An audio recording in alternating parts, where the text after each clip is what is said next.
Hi everyone, চলে এলাম পরবর্তী ভিডিও নিয়ে। আগের ভিডিওতেই দেখেছেন তখন জাস্ট রেজিস্ট্রি হচ্ছিল, আর রেজিস্ট্রি কমপ্লিট করার পরেই বরকে আমরা নিয়ে চলে এসেছিলাম মণ্ডপে। আর এরপরে তো 5 জন মিলে এবার বরকে বরণ করা হবে, তো সেই কাজটাই এখন চলছে।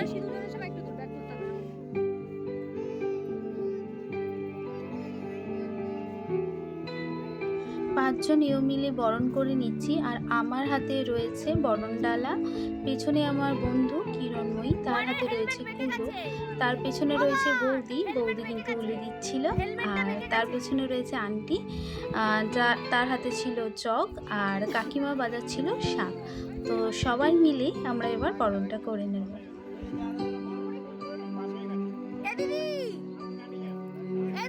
বর আর শালিদের মধ্যে কিন্তু খুনসুটি রয়েই যায়, আর এটা কিন্তু আমাদের নিয়মের মধ্যেই পড়ে বলতে পারেন।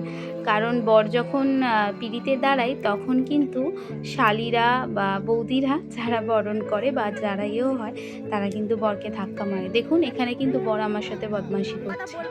তো চলুন এবার কিন্তু আমি বরণটা সেরে নিচ্ছি।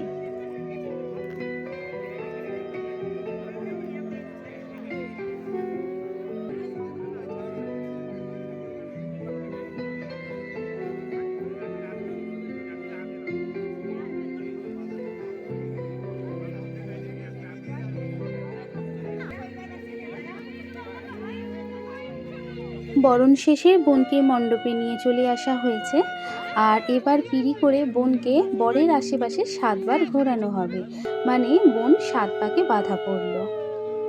বিয়ের দিন যেমন বরের শোলার মুকুট বরের মাথায় খুব ভারী পড়ে, তেমনি যতই রোগা কনে হোক বিয়ের দিন কিন্তু এই পিঁড়ি চাগাতে গিয়ে দাদাদের বা জামাইবাবুদের হাল কিন্তু খারাপ হয়ে যায়। এবার হবে সেই ঐতিহাসিক মুহূর্ত, মানে শুভ দৃষ্টি।